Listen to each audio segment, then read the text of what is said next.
Hey, happy Tuesday to you, everybody. Good morning, and thank you for joining me for our Tuesday edition of 5 Minutes with Phil.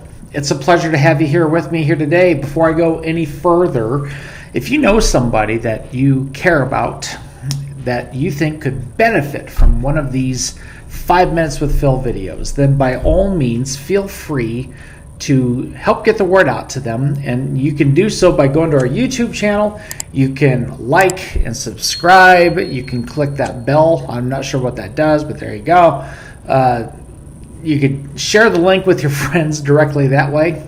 Or on Facebook, you can not only follow us on our 5 Minutes with Phil Facebook page, but you could also share every one of those videos with a friend of yours who is also on Facebook, and maybe that would be a benefit to them. It's a huge win to us if we can bless somebody that you care about. Now, today I'm going to be in the book of John, and these are the words of Jesus in John chapter 8, where the Lord is, in this passage, he's drawn a contrast between himself and the devil, the enemy of our souls.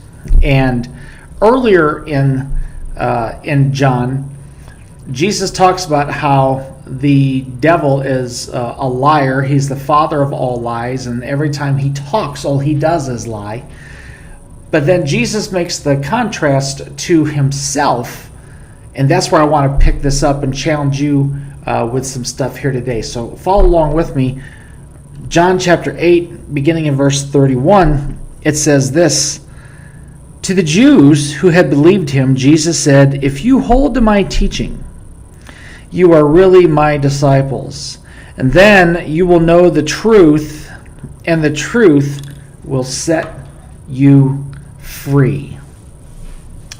You know, inevitably, when I come across a person who is being challenged spiritually, maybe they're struggling, maybe they're having a difficult time with an issue in their life, whatever the case might be, time and time again, I've noticed that it's often the struggle between the truth and what the Bible really says, and the lies, what the enemy makes us think it says.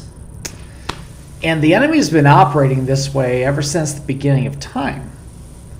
He when he tempted Eve in the garden, he came to Eve and said, "Did God really say this?"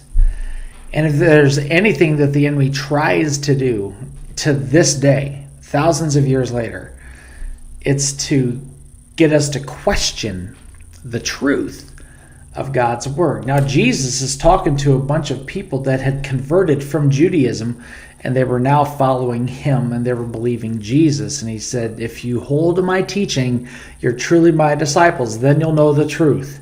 And it's the truth that sets you free." And freedom is found in knowing the truth of what God's word has to say.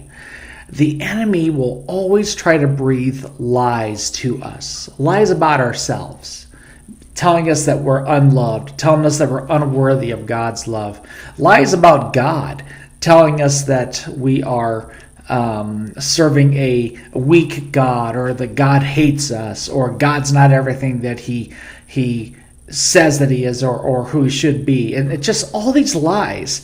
And the way that we counteract all the lies of the enemy is by embracing the truth. A friend of mine once said, what we need to do is inhale the truth and exhale the lies. And just gorge ourselves, feast on the truth.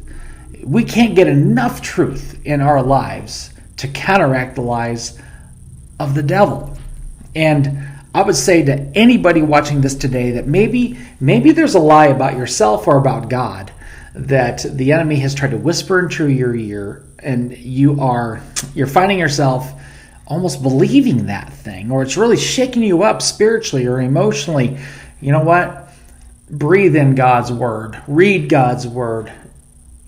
Soak in God's word. Know what God's word has to say. Don't believe the lies.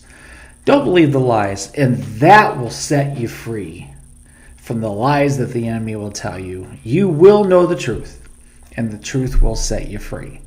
All right, my time's up. Thanks for joining me here today. We love you. We'll see you next time. God bless you. Have an awesome day. Bye-bye.